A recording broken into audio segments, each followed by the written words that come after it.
क्या वरुण जन्मे और मर जा वरी वरी गोपाल जो जस जुड़ लो अमर होई जा। ओ नंद बाबा दे बिढ़े सहेलियो नंद बाबा दे बिढ़े ओ नंद बाबा दे बिढ़े। तो जरासंध दुष्ट है, पापी है, बहुत बड़ी सेना लेकर, सेना को मिलाकर 18 क्षौणी बनी थी, लेकिन जरासंध अकेला 1 क्षौणी सेना लेकर मथुरा पर चढ़ाई कर गया। भगवान ने उन्हें परास्त कर दिया। बार बार जाता है, सेना एकत्र घबराए, प्रभु ये दुष्ट है, पापी है, मार डालेगा। भगवान ने आश्वासन दिया, चिंता मत करो कि विप्रधेनु सुर संत हित लीन मनुज अवतार निज इच्छा निर्मित तनु श्री माया गुण गोपाल।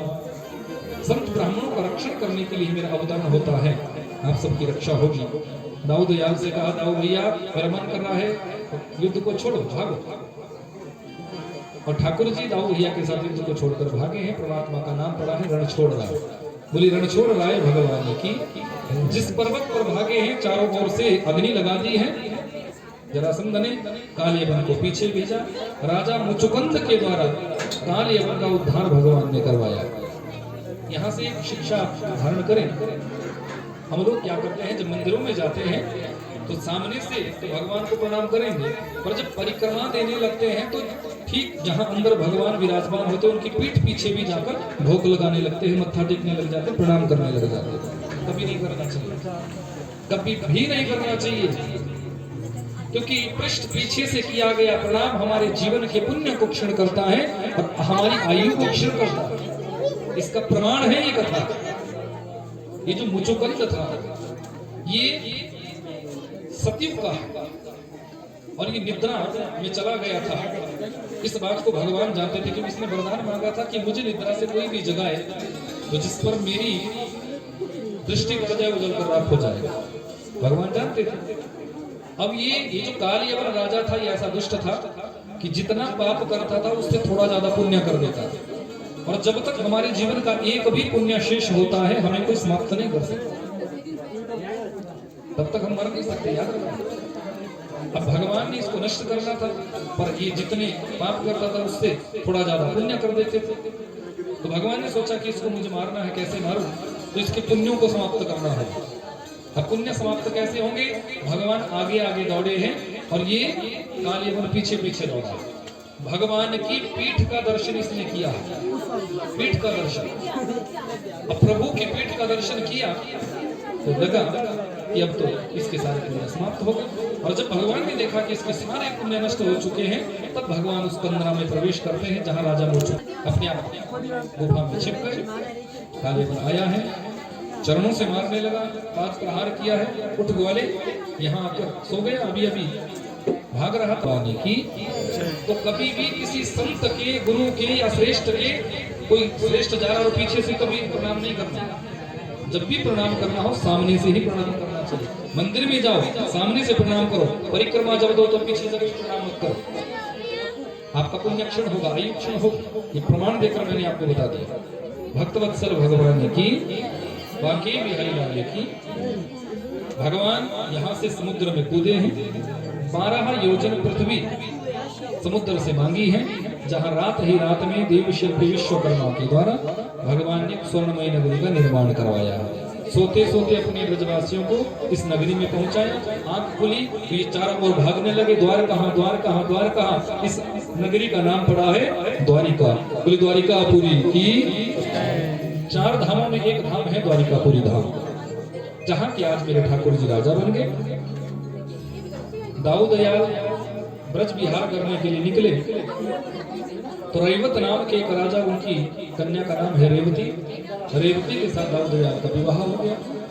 ठाकुर जी विचार करने लगे, बड़े भैया की शादी होगी, मैं अभी कुंवारा बैठा हूँ। तो कुंडीनपुर में भीष्मक नाम के एक राजा, जिनके 5 पुत्र हैं पर कन्या एक भी नहीं, एक दिन एक सरोवर में गए हैं और वहां एक कमल पुष्प देखा। उस कमल पुष्प पर एक सुंदर कन्या को देखा। ये कन्या कोई और नहीं, साक्षात लक्ष्मी है। लक्ष्मी कभी किसी के गर्भ से जन्म नहीं लेती, कभी समुद्र से प्रकट होकर आती है, कभी धरती से भूगर्भ से प्रकट होकर आती है। आज कमल पुष्प पर प्रकटी है। भीष्मक ने इस कन्या को अपने यहाँ लेकर गए और नाम रखा रुक्मिणी। बोली रुक्मिणी महारानी की। रुक्मिणी ऐसे बड़ी है जैसे शुक्ल पक्ष का चंद्रमा होता हो, ऐसे रुक्मिणी की वृद्धि हुई। यहाँ रुक्मिणी और अपने मित्र शिशुपाल को वचन दिया कि मेरी बहन रुक्मिणी तुम्हारे ही गले में जयमाला डाली। मैं अपनी बहन का वाग्दान तुम्हारे साथ करता हूँ। इस बात का पता जब रुक्मिणी को लगा कि झूठ मूठ में स्वयंवर रखा गया है, जबरन मेरा भाई जयमाला शिशुपाल के गले में डलवाना चाहता है, तो बड़ा कष्ट हुआ। क्योंकि रुक्मिणी तो मनक्रम वचन से द्वारिकाधीश को ही अपना मान चुकी थी। अनन्यता वाला भाव रुक्मिणी जी के अंदर था। तो रुक्मिणी रोती रोती भाभी जी के पास गई। भाभी बहुत अच्छी थी। भाभी ने कहा रुक्मिणी देख, यदि सच में ही यदि तुम द्वारिकाधीश को पति रूप में वर्ण करना चाहती है, तो तूने अपना बनाने के लिए प्रेम पत्र लिख, एक लव लेटर लिख। आप लोगों ने भी लिखा है, बोलो, आप लोगों ने भी लिखा कभी प्रेम पत्र है, साक्षात परब्रह्म परमात्मा के लिए लिखा। और आपके लव लेटर के शब्द बेढंगे हो सकते हैं, पर मां रुक्मिणी जी के प्रेम पत्र के शब्द ऐसे हैं जो मेरे गोविंद की प्राप्ति कराने वाले। यहाँ मेरे सर्वेश्वर सरकार के निमित्त रुक्मिणी ने प्रेम पत्र लिखना प्रारंभ किया कि श्रुत्वा गुणान भुवन सुंदरम शृण्वतां ते। एक एक शब्द जीवन में उतारने वाला है जो रुक्मिणी ने लिखा। नवदा भक्ति में जो पहली भक्ति है वो है श्रवण शुद्ध। अरे मैं तो सोच रहा था मेरा कनुआ छोटा है, पर अब तो मेरा कनुआ बड़ा हो चुका है, जरूर जाना चाहिए और वहां से रुक्मिणी का हाथ पकड़कर उसको लाना चाहिए। दौड़े हैं मेरे द्वारिकाधीश, 20,000 सैनिकों के बीच से रुक्मिणी का हाथ पकड़कर लेकर आए हैं। सैनिक कहने लगे अरे रुक्मिणी कहाँ गई? बोले वो तो ले गया द्वारिकाधीश भगवान की, द्वारिकाधीश भगवान की, रुक्मिणी महारानी की। मेरे सर्वेश्वर सरकार सुंदर भाव से यहाँ रुक्मिणी जी का हरण करके यहाँ लेकर आए हैं। और फिर रुक्मिणी के साथ युद्ध हो में भगवान ने छोड़ दिया कि रिश्ता यदि लंबा चलाना है तो भैया छोड़ना पड़ेगा, साले साहब। अब यहाँ पुनः सुंदर भाव से मेरे ठाकुर जी का मंगल हुआ है रुक्मिणी जी के साथ। तो देवता पुष्प वृष्टि करने लगे हैं। द्वारिकाधीश भगवान की। आइए जरा हम भी रुक्मिणी जी के सुंदर मंगल का आनंद दर्शन करें।